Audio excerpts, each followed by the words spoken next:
At the Battle of Naboo, 10 years before the outbreak of the Clone War, the Trade Federation was humiliated by the performance of their B1 battle droids. Following the failed battle, the Trade Federation sought to vastly reinforce their military capabilities through the use of new, superior infantry units.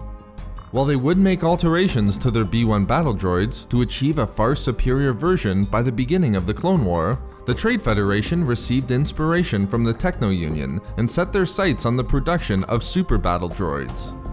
In this video expose, I will describe 4 versions of the Super Battle Droid that were instrumental to the efforts of the Separatists during the Clone War: the E4 Baron Droid, B2 Battle Droid, E3 Ultra Droid, and the C-B3 Cortosis Battle Droid. Despite their extensive failure against the Gungan army, the Trade Federation recognized that one unit performed well in the Battle of Naboo, despite having been used for limited duties: the E4 Baron Droid. Developed by Bactoid Combat Automata, the E4 was an experimental droid designed to be an all-purpose security unit. The E4 was outfitted with heavy armor plating and capable of impressive feats of strength. Through their sophisticated sensor technology, the E4 would locate and track an opponent with heat, energy, motion, and sonic detectors. Further, they were equipped with 2 dual repeating blaster cannons mounted upon their arms, allowing for far greater firepower than the B1. Another huge advantage these droids had over the B1 battle droid was the fact that they could perform for extended periods of time without direct communication with a central control computer, an advantage that was clearly evident after the Battle of Naboo. But the E4 wasn't without its flaws either. Its complete lack of individual energy shields made them easy to disable through multiple hits from a blaster rifle, or a well-aimed slash from a lightsaber. Additionally, the E4 was slow and heavy. Although they weren't adopted themselves by the Trade Federation and failed to see widespread action in the Clone War, the E4 Baron Droid would nevertheless serve as a direct inspiration for our next model, the B2 Super Battle Droid. As the Trade Federation turned to Bactoid for a Super Battle Droid of their own and which could be mass-produced, Bactoid's answer was the B2 Super Battle Droid. Although the B2 came at a costly price of 200 times that of the B1, it provided the Trade Federation exactly what they were looking for: a tougher infantry unit to expand their military capabilities. Unlike the E4, B2 saw use on a significant scale by the Separatists in the Clone War. Because the B1's reliance upon a droid control ship could knock out an entire army if disabled, B2s were produced to remedy this glaring design flaw. Therefore, although their capacity to perform duties independently was not great, they were nonetheless far superior than the B1 and inherited a valuable design feature of the E4.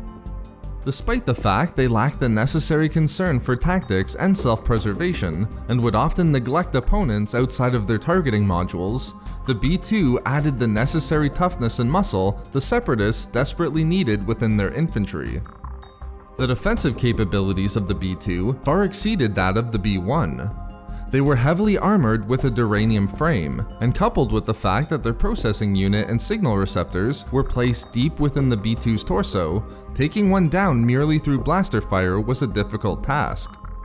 They provided far greater offensive capabilities as well. Each B2 was equipped with a rapid-fire dual laser cannon built into its forearm. Other B2 variants exchanged these laser cannons for other specialized weaponry, or added a rocket launcher to the left forearm, as seen with the B2HA variant. However, these B2 variants experimented with by Bactoid never saw wide-scale production, making the B2 the preeminent super battle droid in the Separatist military during the Clone War. But that doesn't mean that the Separatists didn't work to evolve their super battle droids past the B2 model. One such prototype, designed by the Confederacy of Independent Systems and deployed roughly 5 months after the First Battle of Geonosis, was the B3 Ultra Droid. In many ways, the B3 series of Super Battle Droids was based upon the B2 model.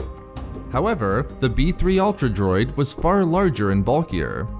In fact, the B3 stood at a ridiculous height of 4 meters, dwarfing the previous Super Battle Droid models. The B3's immense size and bulk allowed it to be equipped with a wide range of deadly weapons. Its large primary arms were equipped with a flamethrower and wide spray plasma cannon, while its smaller arms found underneath these primary weapons were outfitted with deadly rapid-fire blasters typical of the B2 model. If that wasn't enough, the B3 Ultra Droid also featured a magazine of missiles located to the left side of its head. These offensive capabilities made the B3 the deadliest soldier manufactured by the Trade Federation during the Clone War. So then why weren't these units seen in far greater numbers? As one might expect, the B3 Ultra Droid was extremely expensive, even when compared to the B2 model. Further, fortunately for the Republic, the B3 was hindered by technical problems. The combination of these elements meant that the B3 was never mass-produced by the Separatists. Instead, it was used in limited situations as a frontline soldier for offensive assaults. Having never been seen as a unit that could be mass-produced to achieve numberless hordes of B3s, they were merely used to bolster frontline assaults and defend important targets.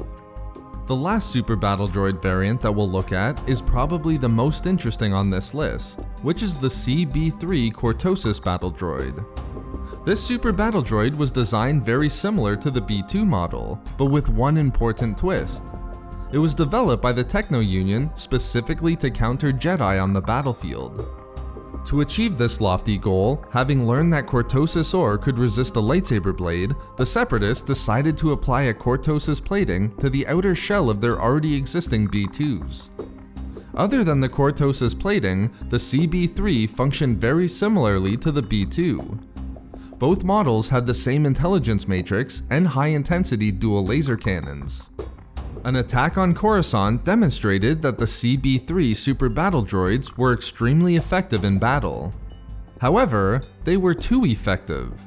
Fearing that the C-B3 could themselves tip the balance of the war in favor of the Separatists, Darth Sidious feared that his ultimate plans may be interfered with. Therefore, to take the Super Battle Droid out of the Clone War, Sidious allowed information about the C-B3 production facility to be found by the Jedi Order. Not long after, Anakin Skywalker destroyed the factory roughly 10 months after the outbreak of the Clone War, effectively ending the production of the C-B3. So there we have it, 4 versions of the Super Battle Droid that were instrumental to the efforts of the Separatists during the Clone War. We love making these videos, so why not subscribe for more fun Star Wars theories and discussions? Also, if you enjoyed the video, think about giving a like or leaving a comment. Or perhaps follow us on Twitter at SW Reading Club for updates regarding the channel. Or support the channel through Patreon for access to exclusive hangouts and book discussions. If not for me, for relying on these and hoping for the best.